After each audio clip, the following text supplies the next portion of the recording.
اهلا وسهلا، مرحبا بكم. معكم لبنى من قناه ديليس لبنى. اليوم غنقدم لكم وصفه جديده اللي هي مافين مالحين كيجيو لذاذ وصحيين.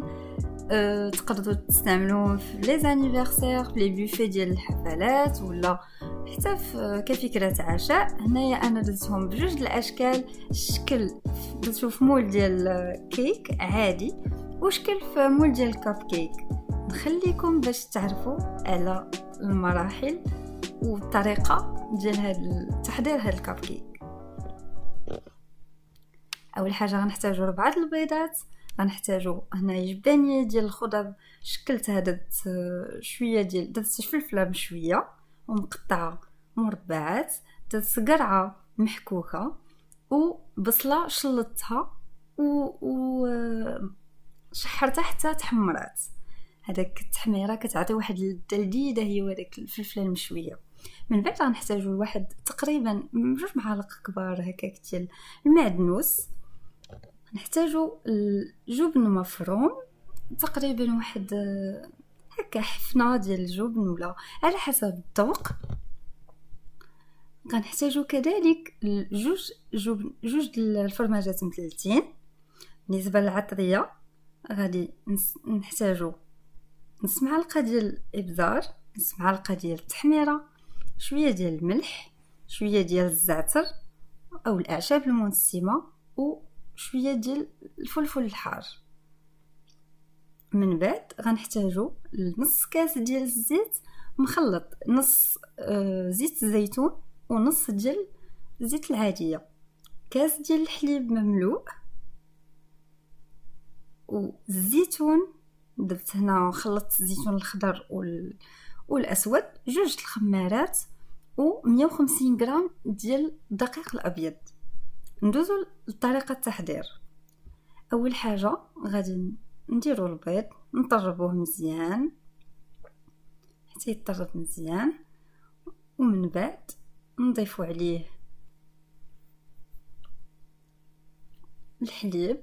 نقدروا نستعملوا الطراب اليدوي او الكهربائي باش نتاكدوا ان داك الشيء غيتخلط لينا مزيان. انا استعملت غير الفورشيت. من بعد نزيدوا العطريه.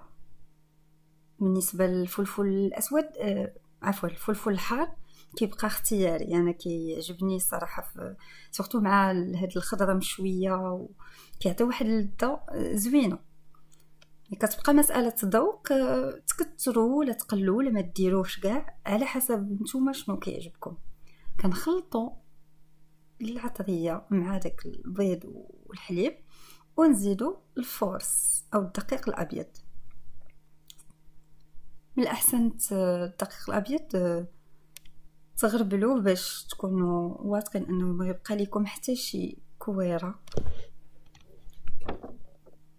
نضيفوا 2 ديال الخمارات،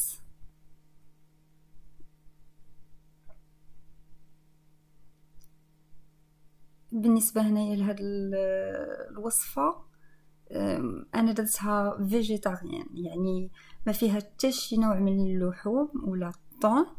مي نتوما تقدروا الا اللي كيبغي الطون يقدر يزيدو، كيجي لذيذ حتى هو.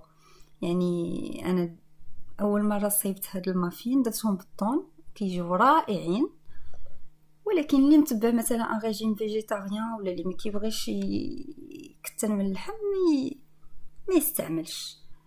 نزيدوا الخضر. هنا درت فلفله خضراء، بصله محمره حمرتها شحرتها حتى تحمرات، و القرعه. يمكن لكم ديروا الخضره اللي بغيتو، تقدروا ديروا حتى الفلفله حمراء، تستغناو على الفلفله عفوا على القرعه. كيبقى يعني اختياري. من انا حاولت نستعمل الماكسيموم ديال الخضر ندخلهم في هذا المافين باش حتى الوليدات الا كانوا عندكم وما كيبغيوش الخضر يستافدوا منه. صافي نجانسوا هذا الخضر مع الخليط ديالنا، ونزيدوا الفرماج. بالنسبه للفرماج تقدروا ديروا فرماج مثلث ولا المربع. درت هنا 2، تقدروا ديروا حتى 3. يعني مسألة الذوق، وما غاديش يغير لكم، بالعكس غيحسن من المذاق الا كنتو نتوما كيعجبكم الفرماج كتر. صافي نزيدو هاد الفرماج ونجانسوه مع العجين اللي تشكل لينا. كيف ما كتشوفوا العجين مخصوش يكون مطلوق بحال ديال الكيكه، يعني كيكون شويه مجموع. هاد ديال المافين كيكون هكذا باش يصدق لينا ويطلعوا لينا. ونزيدوا باقي المكونات، نزيدوا الزيتون اخضر والاسود، كليكم تستعملوا نوع واحد ولا نوعين بجوج، والفرماج محكوك، فرماج حمار محكوك، او هذا الفرماج اي نوع من الفرماج، والمعدنوس. نخلطوا جميع المكونات، نزيدوا الزيت في الاخير ونخليو نجانسوا كل شيء مع بعضياته. كيف ما كتشوفوا العجين غادي يكون شويه كما كتشوفوا مجموع، يعني ماشي مطلوق، باش ملي كنديروه في المول ديال الكاب كيك ماشي ملي كيتنفخ في الفرن ما كيفاتش، ما كيطلعش وكيسيل لكم من الجناب، كيبقى شاد في راسو وفي نفس الوقت كيتنفخ. صافي نستمروا في التحريك حتى كيتجانس جميع العناصر بهذه الطريقه هذه. ومنين يبان لكم داكشي تجانس كتوقفوا على التحريك.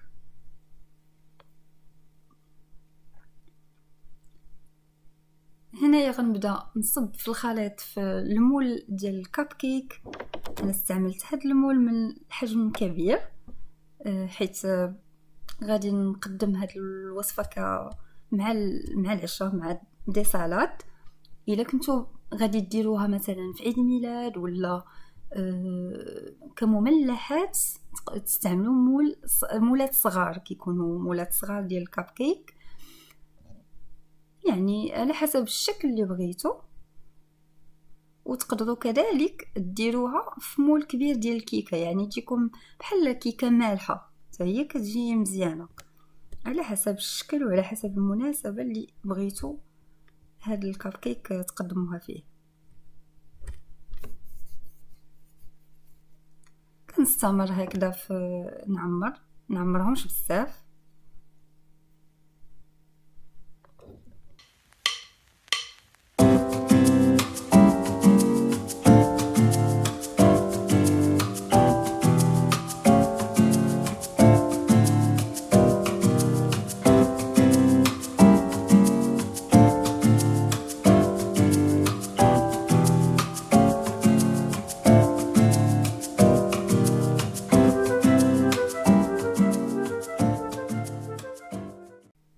من بعد ما ملأت جميع الكاب كيكس بالخليط، شاط لي شويه درتو في المول ديال الكيك باش يكون عندي شكل ديال الكيك، وزوقته بالفرماج والزيتون.